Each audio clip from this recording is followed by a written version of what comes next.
Entonces, buenas tardes a todas y a todos. Hoy día vamos a seguir con las ayudantías. Esta ya es la ayudantía 3, no nos quedan muchas más. De hecho, la próxima va a ser ver H sobre B, que es cómo se trabaja microsonificación sísmica. Y la última ayudantía es para ayudarles con la tarea que las vamos a subir esta semana. Y dentro de la tarea lo que van a tener que hacer sí o sí es la curva de Gutenberg-Richter, que es algo que vamos a volver a ver hoy día, lo vamos a ver con más profundidad, y de nuevo está la parte final que dicen, por favor, hagan una para ver cómo se hace, ¿ya? Porque es algo que le vamos a pedir.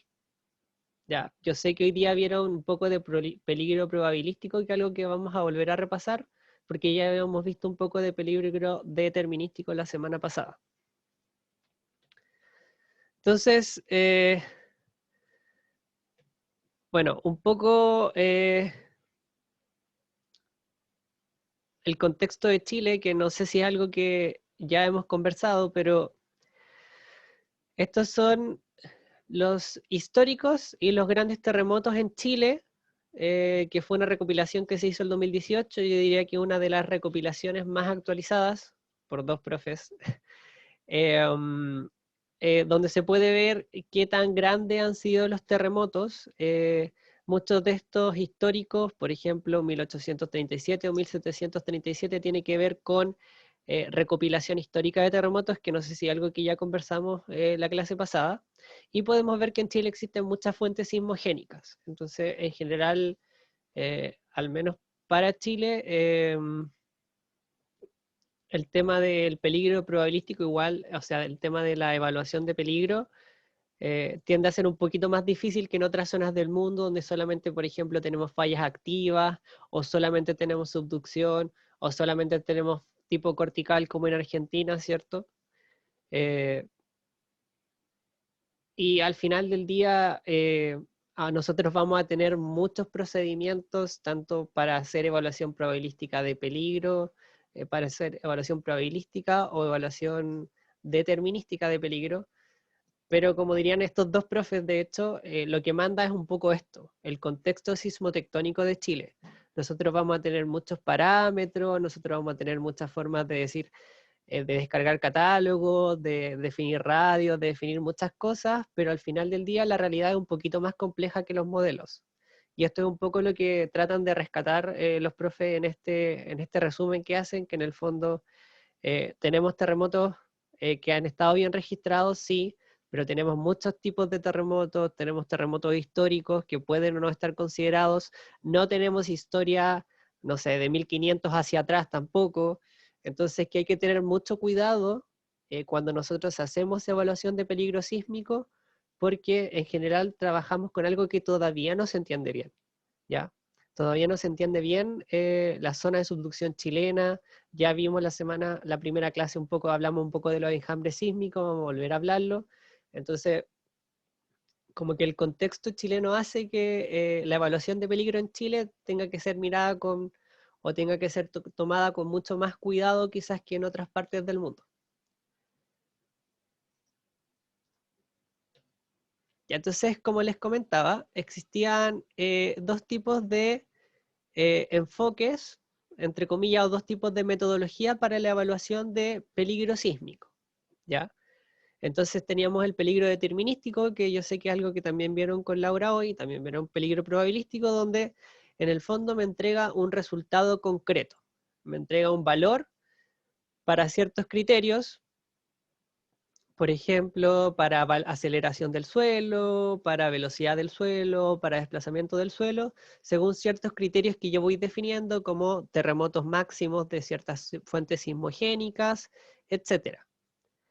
A diferencia del peligro probabilístico, que es lo que más se usa hoy en día, como ya les dije, en general la Tierra sabemos muchas menos cosas de las que creíamos, entonces en general los enfoques actuales de peligro se están moviendo hacia el peligro probabilístico porque nos habla de probabilidad de exceder cierto parámetro de aceleración del suelo, de velocidad del suelo, y también me permite evaluar todos los casos posibles, entre comillas, me entrega tasa de retorno o probabilidad de que ocurran ciertas cosas en cierta cantidad de años, entonces me permite hacer evaluaciones temporales. No es lo mismo construir un puente que tiene una vida útil de 20 años a construir una central nuclear que tiene una vida útil de 100 años, ¿cierto? O una media agua que va a tener, ojalá, una vida útil de medio año o un año. ¿Ya? Entonces, debido un poco a la incerteza en general, se ha movido todo hacia el método probabilístico, pero vamos a ver en la clase que asumir también ciertos modelos probabilísticos igual nos van a alejar un poquito de la realidad. Ya entonces vamos a la primera controversia, entre comillas, que tiene que ver en la evaluación del peligro, en general del peligro determinístico, que cuando uno crea los escenarios para obtener resultados de aceleración del suelo para cierto terremoto en cierta fuente, nosotros tenemos dos opciones, que uno lo que vimos que era la curva de Gutenberg-Richter y la otra de terremoto característico. ¿Ya? Los terremotos característicos tienen que ver con que son zonas, por ejemplo, fallas o zonas de subducción, que en ciertas áreas o tienden a romper ciertas áreas por ciertos periodos de tiempo, cada 200 años, cada 300 años, no sé. Cada 500 años en la zona central de Chile hay un terremoto de magnitud mayor a 8, por ejemplo. O cada 50 años hay un terremoto de magnitud mayor a 7 en Chile. Un poco una tasa de recurrencia así. Y la curva de Gutenberg-Richter, que en el fondo me va a permitir extrapolar cuándo va a ocurrir un terremoto de mayor magnitud que quizá el que yo tengo registrado. Entonces, ¿por qué un poco la controversia? Porque en el fondo el terremoto característico tiene que ver con la acumulación sísmica que vimos en la clase pasada, que era algo que también está un poco en debate, y el problema es que, lo vamos a ver más adelante, pero si nosotros extrapolamos la curva de Gutenberg-Richter, generalmente no alcanzamos un terremoto característico, o dicho de otra manera, si nosotros solamente nos guiamos por el parámetro de Gutenberg-Richter, vamos a ver que vamos a pillar que existen terremotos que no deberían haber pasado según la Gutenberg-Richter, pero pasaron antes, o pasaron. Entonces ahí hay como un problema de, nuevamente, un modelo matemático que no está ajustando bien la realidad, entonces hay mucha gente que dice, mejor ocupemos, en el caso determinístico, terremotos característicos o máximos creíbles, y hay otra gente que dice, no, ocupemos toda la sismicidad histórica para atrás para hacer una evaluación un poquito más fiel. Y al final las dos pueden estar malas, que es lo que pasó un poco con Japón. Entonces, nuevamente tenemos el problema de Chile quizás, o no sé si el problema, pero tenemos distintas fuentes de terremotos en Chile. Los interplacas, los intraplacas, los corticales y los terroirs, y por lo tanto tenemos distintas distancias cada uno y tenemos que tratar de separar además nuestros catálogos en qué tipo de terremotos fueron. ¿Cuál es el máximo terremoto creíble que puede generar la falla de San Ramón, por ejemplo? ¿Cuál es el máximo terremoto creíble de una intraplaca si estoy en Rancagua? ¿Cuál es el máximo terremoto creíble que puede ocurrir en una interplaca? Entonces, eso ya me genera aún más problemas, digamos, como que los tipos, por ejemplo, en los sismos corticales tenemos pocas estaciones que puedan medir sismos tan pequeñitos, o tenemos poca información de aquellos. Sismicidad histórica, nosotros no podemos decir si fue un terremoto interplaca o intraplaca. Antiguamente se creía que los sismos que generaban tsunami se consideraban tipo interplaca. El problema es que hay sismos interplaca que pueden no generar tsunamis y igual ser de interplaca. Entonces, nuevamente tenemos como un problema de identificación de fuentes, ¿cierto? Que hace que sea un poquito más difícil la evaluación del peligro. Si estoy hablando muy rápido o de cosas que no entienden, no saben o algo, avísenme nomás, ¿ya? Voy a esperar que alguien diga ya en el chat para seguir. Ya, profesor, estaba súper. Ya, Súper, gracias. Entonces, un poquito para que no nos perdamos, vamos a hablar un poquito del fenómeno de conteo, ¿ya? Y el fenómeno de conteo tiene que ver en el cómo yo voy contando, voy acumulando sismos de mayor o menor magnitud, que es un poco lo que confunde un poco en la curva de Gutenberg-Richter. Entonces, esta es una tasa de excedencia, tiene que ver con pérdidas materiales, pero es netamente para ejemplificar. Por ejemplo, imaginemos que esta es la cantidad de años y las barritas son imagínense la magnitud de sismo o la cantidad de veces que se ha excedido cierto valor de sismo o cada año en la acumulación de sismo mayor a 2. Entonces en este caso está el 2. Entonces vemos que casi todos los años hay sismo de magnitud 2. En el caso del verde de magnitud 5. Entonces en este tiempo ocurren menos sismos de magnitud 5 que magnitud 2. Después nos vamos a magnitud 6 y vemos que ocurren menos. Entonces vamos contando menos. No sé si se entiende. Entonces, mientras más chico sea la magnitud del terremoto, yo voy a contar más, obviamente, porque hay más terremotos chicos que terremotos grandes en la Tierra. Eso es lo que se ha visto empíricamente. Entonces, a lo que yo voy es como el fenómeno de conteo o el acumulado. Yo voy contando, por ejemplo, el 2015 hubo 15 sismos de magnitud 2. El 2013 hubo 18. Entonces, yo voy sumando. Esta imagen tiene que ver con el conteo que nos va a ayudar a entender lo que es una tasa de retorno, una tasa de excedencia más adelante. Entonces, vamos con lo más importante de la clase, que va a ser nuevamente la ley de Gutenberg-Richter, que en el fondo dicen lo que ya dije previamente. En general en la Tierra, así bien genérico, y quizás en Marte, pero todavía no lo sabemos bien, existen más terremotos pequeños que terremotos grandes, ¿ya? Independiente de la magnitud o etcétera, ¿ya? Y eso básicamente es lo que me dice, ¿ya? Entonces, es una ley empírica, nuevamente empírica, que quiere decir eso, que yo voy a ajustar ciertos coeficientes según los datos que yo tengo disponibles, ¿ya? Entonces, ¿cómo se calcula? Que lo vimos un poco en la clase, el logaritmo natural de n. N es el número de terremotos mayor o igual a cierta magnitud. Es decir, terremotos que son mayor o igual a 2, o mayor o igual a 5, o mayor o igual a 7. ¿Se va entendiendo? Entonces, en el fondo se van acumulando, es una acumulación. Y va a seguir una pendiente, el logaritmo de esta variable. Cuando las variables tienen que pasarse al logaritmo, tienen un nombre especial en métodos inversos, se llaman variables de Joffrey, pero no viene al caso. Y esta pendiente va a tener un coeficiente de posición, o sea, esta ecuación tiene un coeficiente de posición y una pendiente, ¿cierto? Porque es una recta. Entonces, A tiene que ver con la actividad sísmica o qué tan productora de sismo es cierta zona que yo estoy analizando. Y B tiene que ver una relación entre terremotos grandes y terremotos de pequeños. Es como una tasa, digamos, podemos decir, de magnitudes de momento, por ejemplo, y en el fondo cada tantos sismos pequeños puede ocurrir un sismo grande. Más o menos eso me dice según la zona en la que yo estoy. Obviamente, en Chile, por ejemplo, esto es en el caso chileno,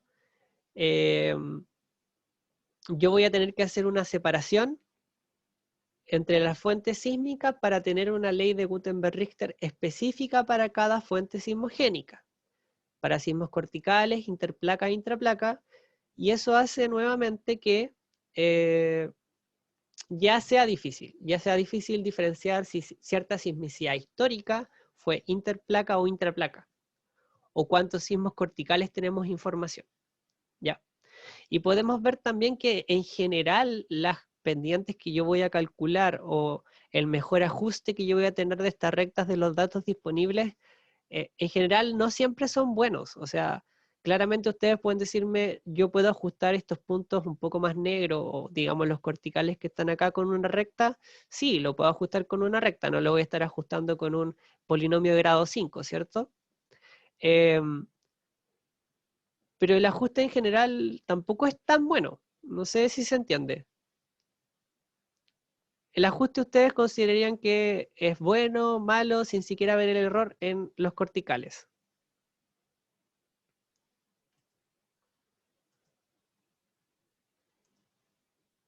medio más o menos malo. Más o menos malo, ¿cierto? Como que si bien efectivamente tiene pinta de recta, si yo ajusto una recta, igual se me alejan los puntos de mi recta. Entonces, ¿cuál es el problema de eso? Que muchas personas o se puede decir o se suele utilizar la Gutenberg-Richter para extrapolar los datos. No sé si hay alguno que esté en prospección en este momento, pero la extrapolación en el fondo sería tomar esta ecuación, que es una recta, y decir como, entonces yo puedo calcular de magnitud 7 o de magnitud 7.5, porque es una ecuación y yo puedo reemplazar. Y en el fondo podría decir como, vamos a ver más adelante, pero en el fondo yo podría decir en cuánto tiempo va a ocurrir un sismo de magnitud 8 cortical, ¿ya? Y el problema de eso también es que no tiene sentido en la realidad práctica o en la realidad fáctica. No existen fallas corticales lo suficientemente grandes que me puedan generar un sismo de magnitud de momento 8. Entonces, ahí también como que se cae un poquito esta ley de Gutenberg-Richter, porque yo puedo extrapolar, por ejemplo, si estoy en una zona de subducción, donde sé que las áreas que puede romper pueden ser un poco mayores a las que yo tengo registradas, sí. Pero qué tan buena es, qué tan confiable es esa extrapolación, o en el fondo es poner un punto más allá de los puntos que yo ya tengo, es materia de discusión, ¿ya?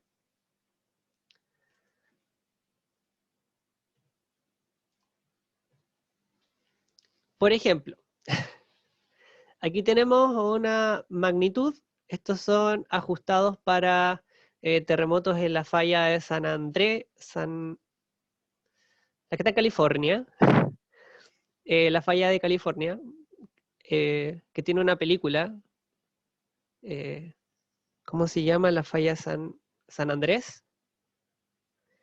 Y en el fondo pueden ver cómo cambia el ajuste de la Gutenberg-Richter según los años o el periodo de observación que yo tengo, ¿ya? Entonces, por ejemplo, en los puntitos negros yo tengo datos de entre 1903 y 1997 y ajusta de cierta forma, y yo puedo tener datos entre 1850 y 1994 y va a ajustar de otra forma, voy a tener otros parámetros de ajuste. ¿Ya? Y eso quiere decir que si yo extrapolo o trato de ir hacia adelante o ver un terremoto quizás de mayor magnitud, van a ser distintos. Y aquí podría haber otra pregunta: ¿qué tan confiables son los datos, por ejemplo, entre 1850 y 1900, que no son datos observados, sino que son datos estimados por paleosismología o sismicidad histórica? Entonces, ahí uno puede decir, ¿cuál es la verdadera curva de Gutenberg-Richter? Las dos, dependiendo del periodo que yo estoy observando y los datos que yo tengo. Entonces, eso hace que, dependiendo del periodo que yo tenga, de los datos observados, la curva pueda ir cambiando. De hecho, vamos a ver más adelante que después de un gran terremoto, en general en algunas zonas sismogénicas del mundo, por ejemplo el terremoto del Maule o el terremoto de Sumatra, estas curvas y estos ajustes cambiaron. Y los sismólogos son súper buenos para interpretar el valor de B. Se llama B-value en general, y dicen muchas cosas respecto al B-value. Dicen tasa de producción sísmica, etcétera, etcétera, etcétera. Dicen muchas cosas, y al final el B-value va cambiando constantemente. Entonces, ¿qué tan confiable es el ajuste en sí mismo? Es algo que hay que considerar, ¿ya? La forma de ajustar estos puntos, existen dos, ¿ya?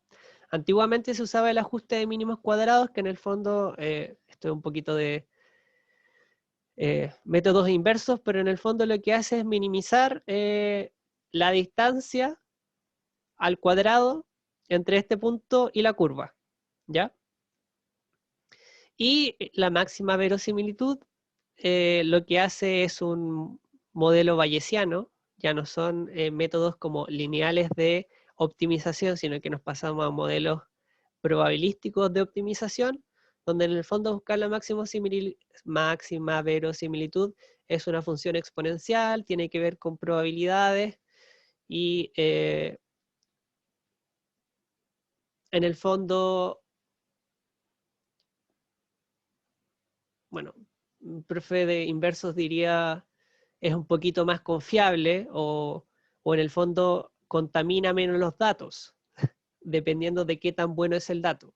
El problema del ajuste de mínimos cuadrados, un poco lo que conversábamos, si no sé bien la certeza de este dato, que fue con sismicidad histórica, a lo mejor ajustar este dato no tiene mucho sentido.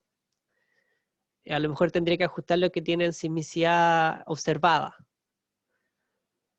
En cambio, el de máxima verosimilitud, yo puedo incluir eso o esos parámetros en el modelo bayesiano para que me dé como resultado una curva que va a considerar ese tipo de cosas. Nuevamente otro disclaimer, mi profe de método inverso igual dice que los métodos bayesianos igual contaminan con información porque yo también tengo que imponer ciertas condiciones en las soluciones para que converjan. Entonces, todo esto va más allá del alcance del curso, pero tienen que saber que en general ya no se ocupa el ajuste de mínimos cuadrados para ajustar la Gutenberg-Richter, sino que se ocupa otro método que se llama de máxima verosimilitud. Simplemente eso, ¿ya? Uno tiene que ver con un problema de optimización lineal, entre comillas, y otro tiene que ver con un problema bayesiano. Obviamente hoy se usa más el de máxima verosimilitud porque todo se ha movido, así como nos hemos movido del peligro determinístico al peligro probabilístico, los ajustes también se han movido desde modelos de optimización lineal hacia modelos bayesianos, ¿ya? Y es porque es una forma de saber que estamos trabajando, por ejemplo, con funciones de probabilidad que tienen ciertos rangos de incerteza y no estamos trabajando con valores absolutos. Tiene que ver un poco con eso el enfoque de por qué nos estamos moviendo siempre hacia las probabilidades, ¿ya? Para trabajar con los rangos de incerteza de una mejor manera. ¿Alguna pregunta? No. No por mi parte. Pero lo que sí quiero que se fijen es cómo, dependiendo de la cantidad de años y de datos que yo tengo, los parámetros que yo ajusto son distintos, ¿ya? De hecho, en algún tiempo, en el 1990, antes de que ocurrieran los grandes terremotos del 2000 en adelante, porque les aviso que después del terremoto del 60 hubo unos 20 años que se llaman de quietud sísmica, que en el fondo se desarrolló mucho lo que es la sismología teórica y este tipo de ajustes y decir, por ejemplo, que para enjambres volcánicos B valía 2 y para terremotos interplaca o corticales valía 1. Y después llegaron los terremotos después del 2000, que podemos partir con el de 2004 en Sumatra, con el terremoto de Chile, con los sucesivos terremotos de Chile, con el terremoto de Nueva Zelanda, que fue un periodo donde hubo mucha actividad sísmica que hizo que todo esto se modificara y los 20 años anteriores de desarrollo de sismología teórica hayan tambaleado un poco los modelos. Entonces, ¿cómo se hace en general? Aquí tenemos uno para Chile. Podemos ver en este caso que lo separaron por zonas, no necesariamente lo estamos separando por tipo de sismicidad, sino que simplemente lo estamos separando por zona. Obviamente se asume que si estoy en la zona 1, que sería una zona donde ocurren terremotos tipo interplaca, no estoy considerando terremotos tipo intraplaca, ¿cierto? ¿Les hace sentido? O en la zona 2. Por ejemplo, ¿qué tipo de sismo esperaríamos encontrar en la zona 2? ¿Qué tipo de fuente sismogénica?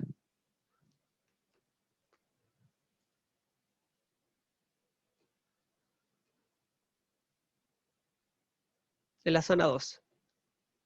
Interplaca. Es verdad, serían terremotos interplaca. Y en la zona 6.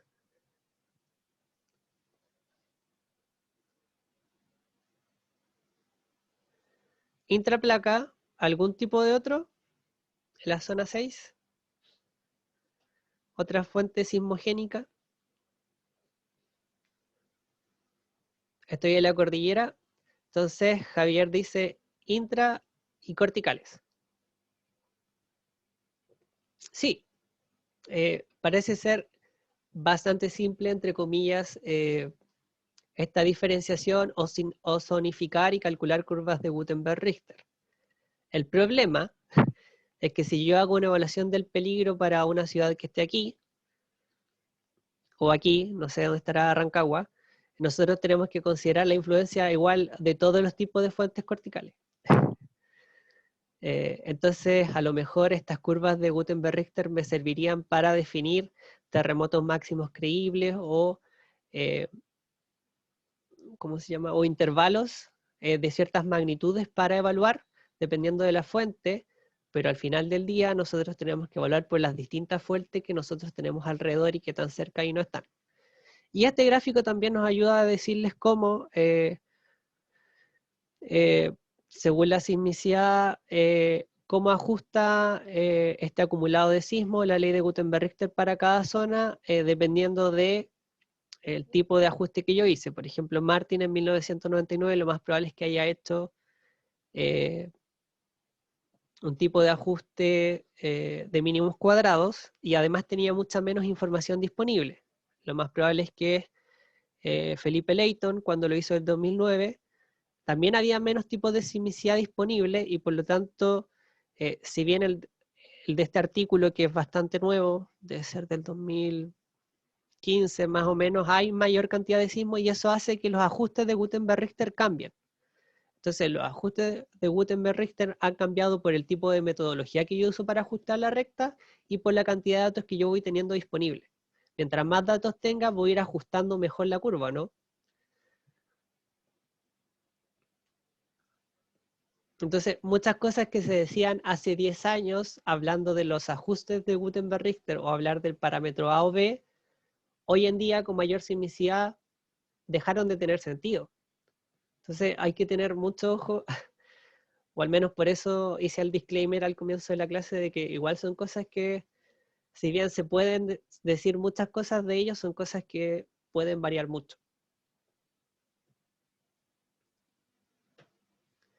Entonces aquí un poco lo mismo. Estamos hablando solamente del valor de B. Acuérdense que sería el valor de la pendiente que yo tenía en mi ajuste de Gutenberg-Richter y que tiene que ver con esta relación entre cantidad de terremotos pequeños o una tasa de terremotos, si se quiere llamar más específicamente, y podemos ver cómo cambia ese valor cuando ocurren terremotos grandes o importantes. ¿Ya? Obviamente, como son terremotos grandes, son los menos, los que han ocurrido menos, y sin embargo pesan harto en la curva, ¿cierto? Porque como tengo menos, y es un punto completo, afectan mucho el valor del A y del B. Por ejemplo, tenemos el cambio después de un terremoto 6.3 en India, y esto en el lado izquierdo tenemos antes del terremoto, y en el lado derecho tenemos el valor de B después del terremoto. Es decir, volví a hacer un ajuste de Gutenberg-Richter y me dio otros parámetros. ¿Ya? Y de hecho, este trabajo debe haber sido cuando la magnitud del terremoto del Maule aún estaba como en discusión, dice 8.3 incluso. Entonces podemos ver que en el caso del terremoto de India hizo que el valor de B o la pendiente cambiara y pasara de una pendiente que va hacia un lado hacia el otro, y en el caso del Maule hizo que la pendiente se estabilizara o quedara como lineal.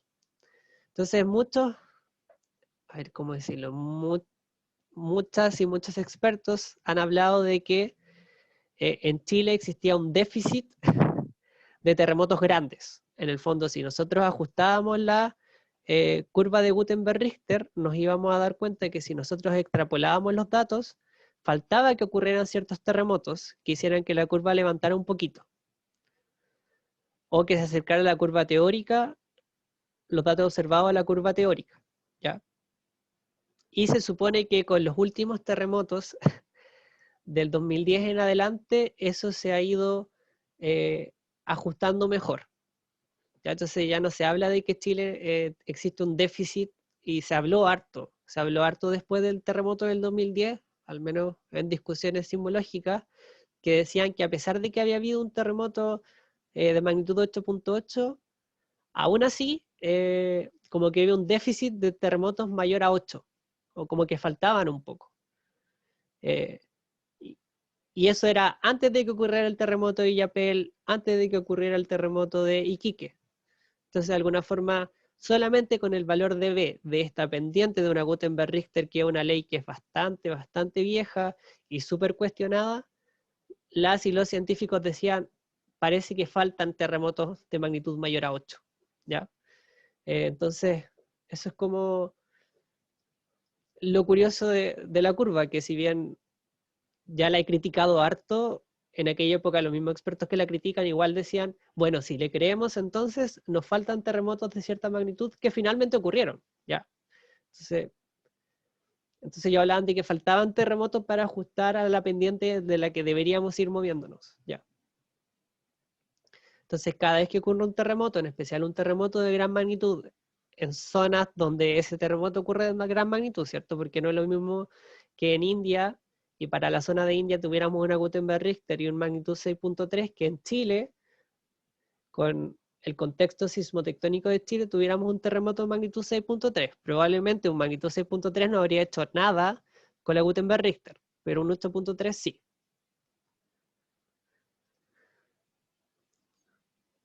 ¿Se entiende? ¿O estoy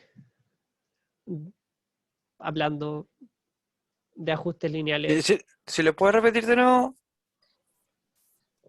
¿Qué cosa? porfis. Todo. No entendí, me quedé perdido al principio, que me hablaron justo. Ya vamos a hacer un poquito entonces de qué significan los parámetros. Entonces, estamos ajustando la ley de Gutenberg-Richter, que en el fondo es ajustar una recta al acumulado del número de terremotos de mayores o iguales a cierta magnitud. ¿Ya? Donde los sismólogos durante mucho tiempo han interpretado A y B.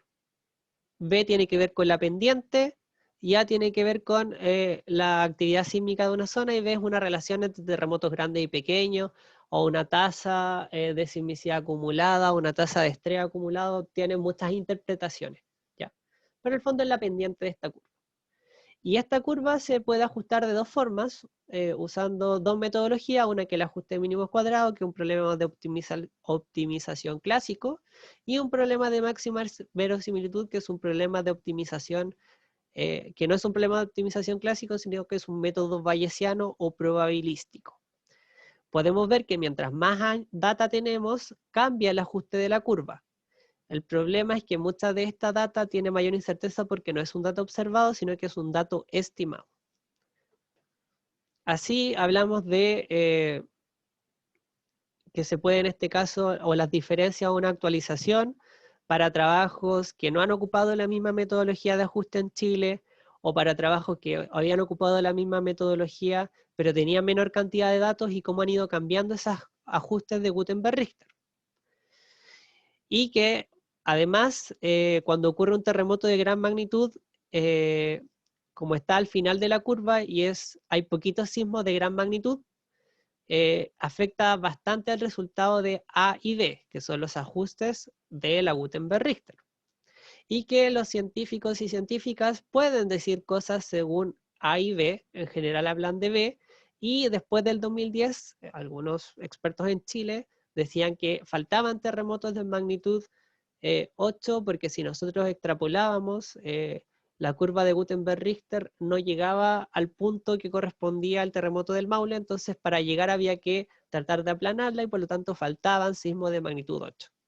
Entonces las mismos científicos que dicen que la Gutenberg-Richter en verdad no funciona bien, la usaron para decir que faltaban terremotos de gran magnitud en Chile, y efectivamente ocurrieron. Ya, era un poco eso. No sé si queda un poquito más completa e hilada la idea.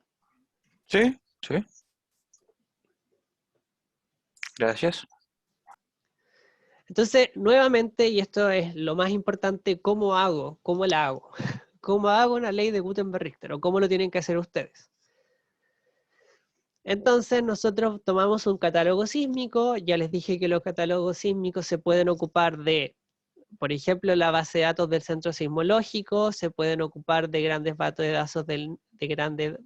datos del NAIC, se pueden ocupar de el USGS, el Servicio de Geología de Estados Unidos, y yo les di un link, y lo vamos a volver a ver, de cómo sacar un catálogo, que en el fondo es seleccionar un área, seleccionar el tiempo que yo quiero, y seleccionar desde qué magnitud en adelante, y cada cuánto está segmentada la magnitud.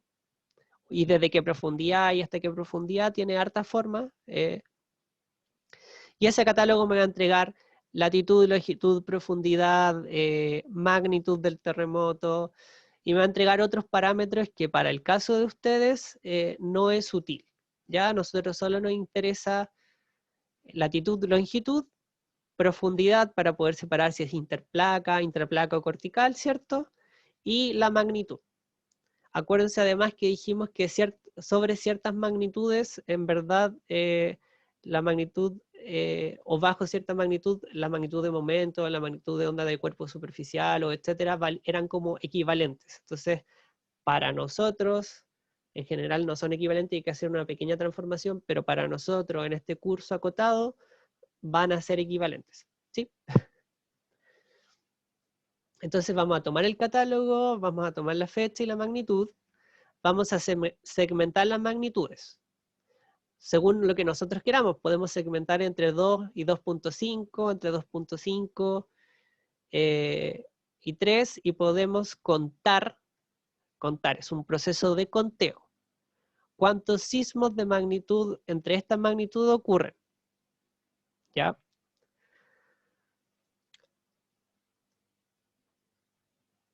Entonces, acuérdense que después tenemos que obtener el acumulado. Acuérdense que el log de n es Sn, es cantidad de sismos acumulados, que son sismos mayores o iguales a cierta magnitud. En este caso, ¿cuántos sismos mayores a 2 o 2.9 existían? 623. Entre 3 y 3.9, 623. Entre 4 y 4.9 hay menos, ¿cierto?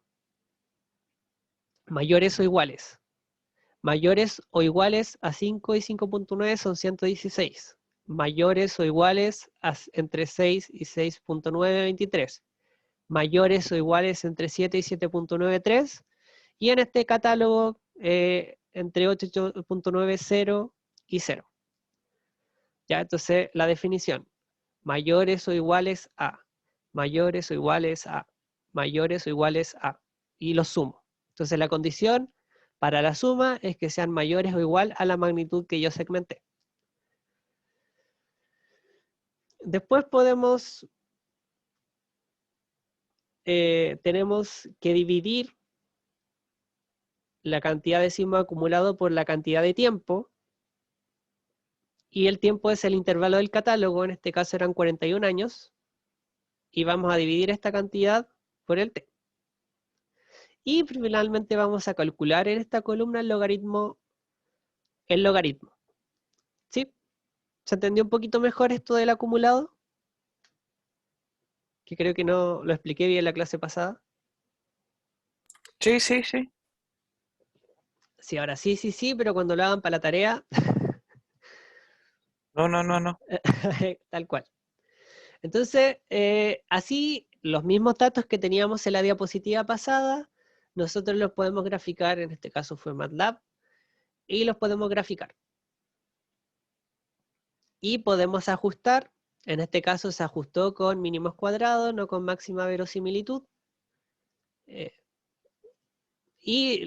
Simplemente porque es más fácil ajustar con mínimos cuadrados. De hecho, Excel ajusta con mínimos cuadrados sus problemas de optimización. Y aquí yo les tengo una pregunta. Entonces obtenemos A y obtenemos B, y obtenemos, por ejemplo, el error asociado a cuál es la diferencia entre este puntito real y la curva, ¿ya? O la recta en este caso. Entonces me da el ajuste y el error. De hecho, aquí está el error en cada uno de los coeficientes estimados. Una pregunta es, ¿por qué yo corté acá? ¿O por qué yo no ajusté incluyendo estos puntitos y ajusté de aquí en adelante?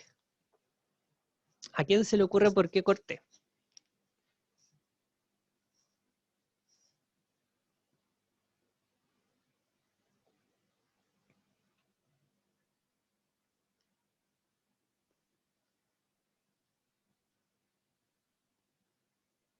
¿no? No. Bueno, porque en general y en especial para la evaluación del peligro, nosotros necesitamos sismos que nos produzcan cierto parámetro, aceleración del suelo, velocidad del suelo, que sea capaz de producir daños. ¿Y terremotos de magnitud 3 son capaces de producir daño? No. No. Entonces, en general, uno hace un corte de qué magnitud en adelante yo voy a ajustar, ¿ya? Es como que se trunca, digamos, los acumulados. Y en este caso fue de magnitud 4 en adelante. Alguno podría haberme dicho magnitud 5 en adelante, y sí. No sé si se entiende, es como una decisión. Otra decisión que nosotros tenemos que tomar. Hablamos mucho la clase pasada, y nuevamente por el disclaimer que hice al principio de la clase, o todas las opiniones vertidas en esta clase es como, tiene que ver con mi formación, de que si bien son metodologías que parecen seguir ciertos pasos y todos, hay muchas decisiones que se van tomando en el camino. Y esas decisiones pueden hacer que mi evaluación sea más o menos realista. ¿Ya?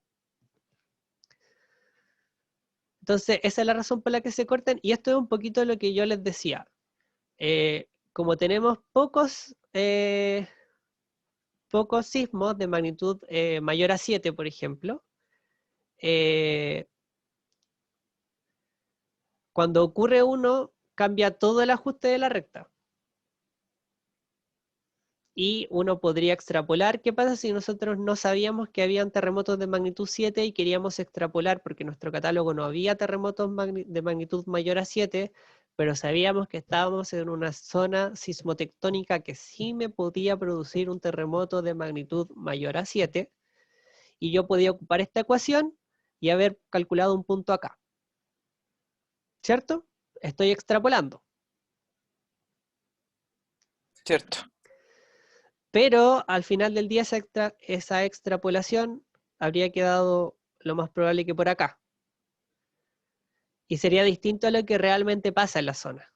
Entonces, por eso hay que tratar de tener la mayor cobertura de datos posible. Porque si no, podría sobreinterpretar o ir más allá de lo que en verdad podría pasar. ¿Ya? Y esto es lo que yo les hablaba del déficit de los terremotos antes.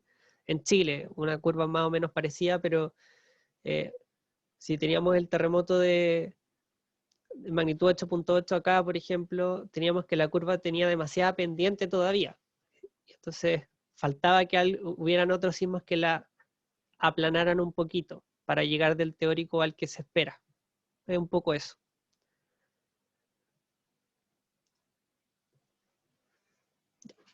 Entonces, como les dije al principio de la clase, había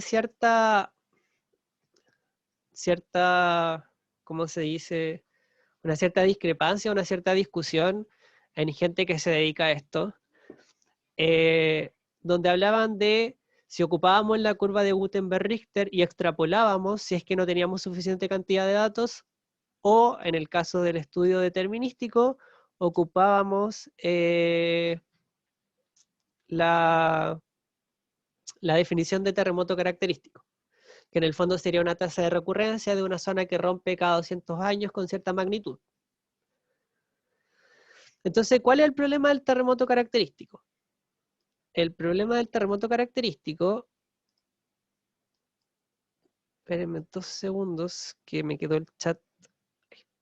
El problema del terremoto característico es que me aparece antes de lo que debería aparecer, entre comillas, o en otra sección, de lo que debería ser mi extrapolación de la Gutenberg-Richter.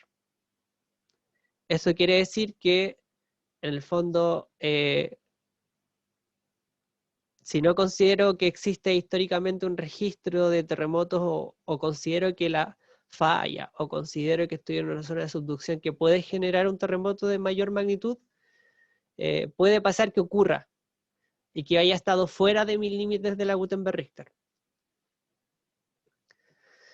Y en el fondo existe una diferencia, un poco lo que yo les decía, si nosotros extrapolamos hacia como la cantidad máxima que va a llegar a la Gutenberg-Richter o que va a atravesar el eje de magnitudes, nos vamos a pillar de que en esa zona a lo mejor se produjeron terremotos que son aún mayores de los que me predecía la curva de Gutenberg-Richter, y voy a tener como un gap. Voy a tener como una zona que me va a quedar como que ahí deberían ocurrir terremotos entonces, o no deberían ocurrir, o qué pasa. Es un poco como que el terremoto característico como que tambalea un poco la curva de Gutenberg-Richter. Entonces ocurre un terremoto que según la curva no debería ocurrir, o debería ocurrir mucho después, y ocurre. Entonces, muchas personas para el estudio determinístico prefieren usar un terremoto máximo creíble, por ejemplo, con el mayor sismo que ha ocurrido, a ocupar la sismicidad histórica hacia atrás. ¿Por qué? Porque entonces mi estimación de peligro sería mayor de la que quizás podría pasar, y por lo tanto voy a generar estructuras con una mayor resistencia, y así sucesivamente. Por ejemplo, en Japón estimaron que su terremoto máximo era máximo 8.8 según su zona de subducción y quizás su Gutenberg-Richter y registro histórico, y ocurrió un terremoto mayor. Y toda la infraestructura que hicieron para resistir cierta aceleración del suelo y las construcciones que hicieron para posibles tsunamis que eran modelados con el terremoto máximo creíble para Japón, todo eso falló. Entonces algunas personas podrían decir, entonces, ¿por qué no siempre construimos o nos preparamos para terremotos, ocupamos un terremoto así 9.5? Y eso tiene que ver con que ese tipo de estructuras que resistan una aceleración del suelo y etcétera, son muy caras. Entonces no se construiría nada, o se construirían moles que en verdad no se justifica, y tiene que ver con cuántos años se quiere que yo resista la estructura. No es lo mismo construir un puente que una media agua, que una central nuclear, ¿cierto?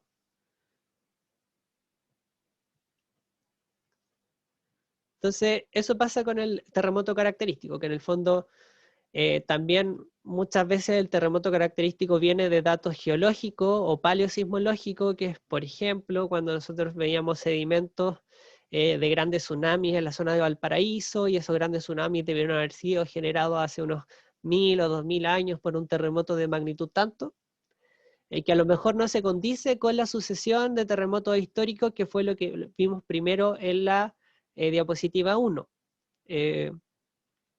Entonces, nuevamente ahí hay una decisión que hay que tomar, ¿cierto? Si estoy usando el determinístico, ¿a qué fuente le doy el máximo posible? Y en el probabilístico, ¿cuál es el intervalo del sismo mayor que yo voy a estar ocupando? Porque al final las probabilidades es casi lo mismo que el determinístico, pero estoy trabajando con una función que tiene incertezas y es como una cajita de probabilidades, ¿cierto?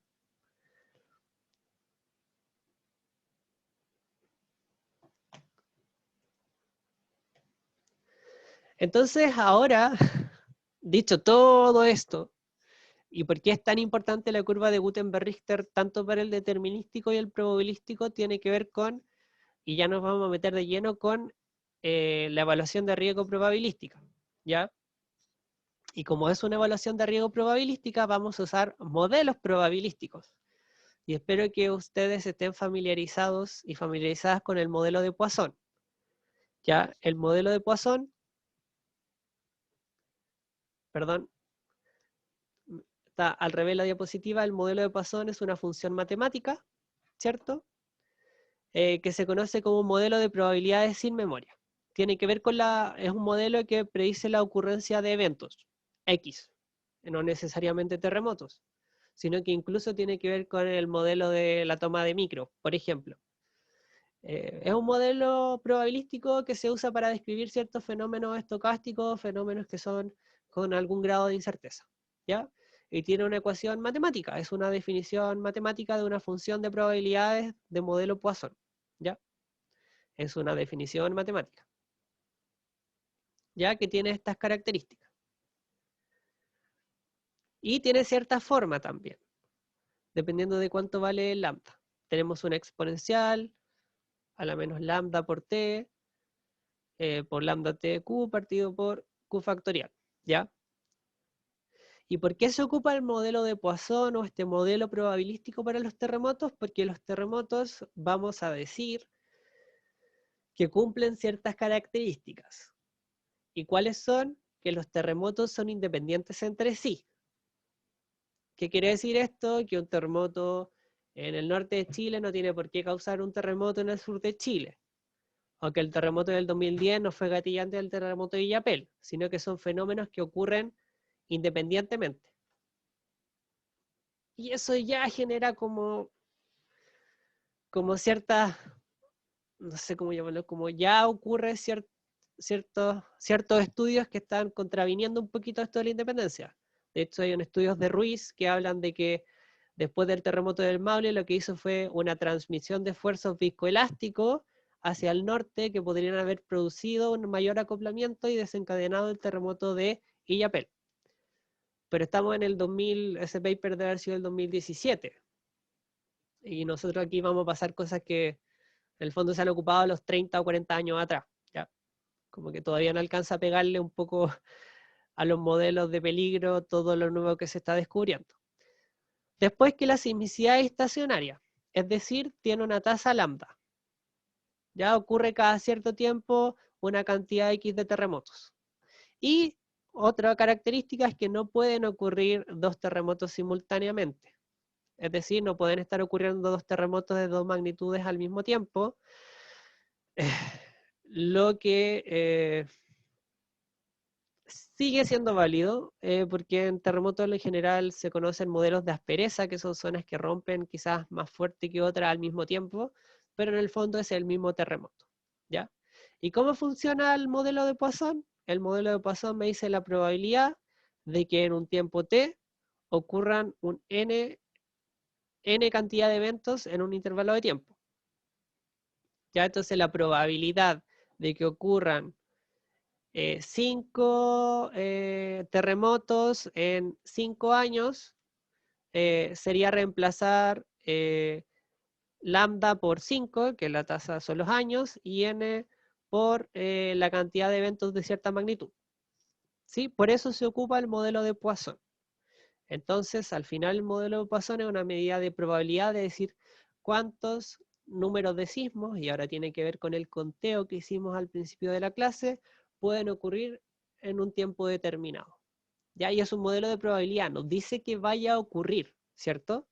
Dicen que probablemente va a ocurrir. ¿Se entiende la diferencia? ¿Y por qué estamos en el enfoque probabilístico?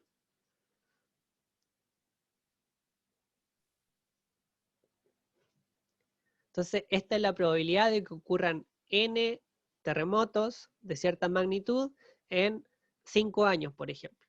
Es la probabilidad. Y ustedes saben que la probabilidad no es una certeza, sino que es una incerteza al final, ¿cierto? Claro.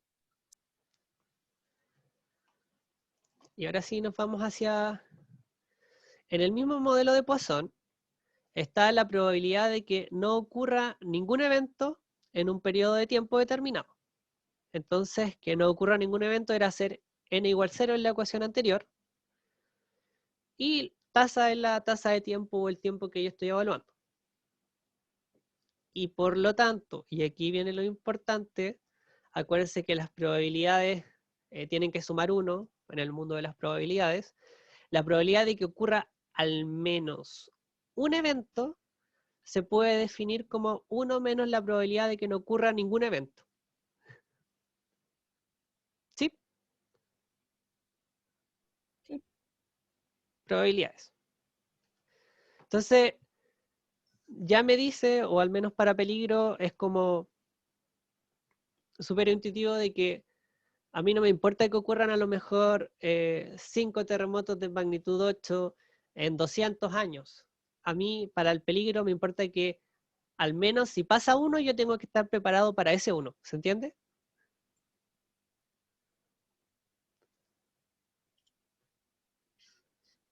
Entonces, ahora pasémoslo al tipo de terremoto. La probabilidad de que ocurra al menos un sismo de magnitud mayor o igual a magnitud m se puede escribir así. Y lo curioso es que esto que está aquí, o este lambda m, o la tasa de ocurrencia de un magnitud mayor o igual a m, es exactamente el lado izquierdo de la ley de Gutenberg-Richter que nosotros teníamos, el log de n.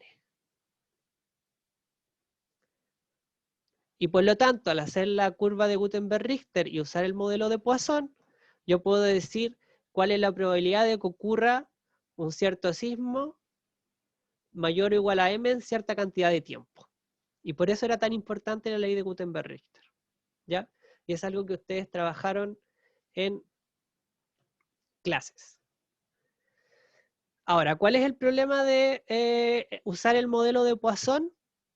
Es que, como lo vimos con el enjambre de Navidad, la sismicidad no es independiente entre sí.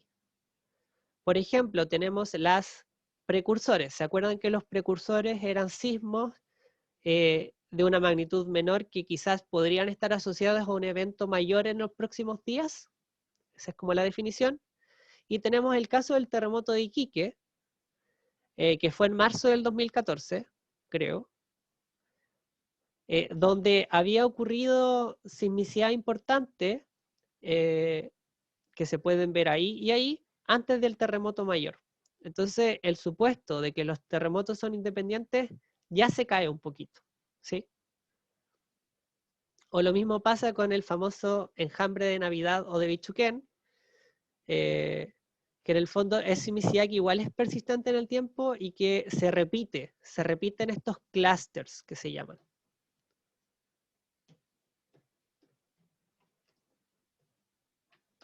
De hecho, existe una ley que me habla de la dependencia de los sismos en el tiempo, ¿ya? Y se llama ley de Omori, que en el fondo tiene que ver con la ocurrencia de un terremoto principal o un sismo mayor de gran importancia y sus réplicas. Y en el fondo me dice que después de un gran terremoto, el número de réplicas de este terremoto y la magnitud de estas réplicas van a ir disminuyendo en el tiempo. Ya que es lo que nos pasó con el terremoto del Maule, por ejemplo. Entonces, después de un terremoto va a seguir temblando, pero va a temblar más despacito y cada vez se va a espaciar más en el tiempo ese temblado despacito, ¿ya? ¿Y cuál es la definición de una réplica? Para que sea réplica tiene que ser un sismo de al menos una magnitud menor, ¿ya? Si no estaríamos hablando como de otro terremoto, y en el fondo es una ley que me habla de la dependencia de la sismicidad en el tiempo. Entonces teníamos enjambres sísmicos que son clústeres de terremotos que se repiten en el tiempo y además tenemos que cuando ocurre un terremoto, toda la sismicidad después del terremoto está relacionada temporal y espacialmente con el terremoto. Entonces, ¿cómo solucionamos eso en mi modelo probabilístico, cierto? Existen dos opciones y la primera es en mi catálogo. Aquí podemos ver que no ajusta bien un modelo de Poisson a la cantidad acumulado de sismos. Pero lo que hacen, o lo que se puede hacer es, de mi catálogo, separar aquellos que corresponden a enjambres o clúster en el tiempo y además a las réplicas de grandes terremotos, y podemos ver que ahí sí se cumple la condición de Poisson y por lo tanto la ley de Gutenberg-Richter se puede hablar de esas tasas de recurrencia y excedencia con los parámetros ajustados porque sí se cumple.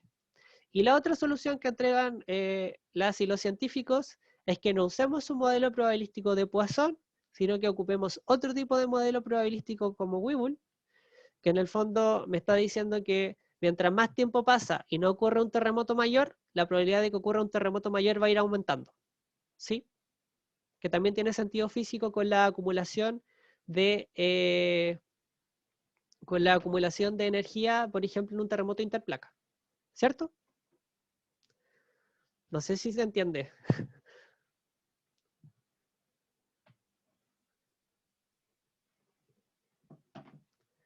Sí, sí. Entonces, aquí vamos a recordar de nuevo de que si bien podemos decir que puede ocurrir un terremoto de al menos tal magnitud en tal cantidad de tiempo, al final del día nosotros lo que nos interesa para el peligro son parámetros de peligro que tienen que ver con strong motion o movimiento fuerte. ¿Se acuerdan? Valor de aceleración del suelo, velocidad máxima, desplazamiento máximo, y no con la probabilidad de que ocurra un terremoto nomás, ¿cierto? Tenemos que ir más allá para la evaluación de peligro. Entonces, ¿qué es lo que se hace? Obviamente se toma la probabilidad de que ocurra un sismo de magnitud tanto, usando un modelo de Poisson y usando la ley de Gutenberg-Richter.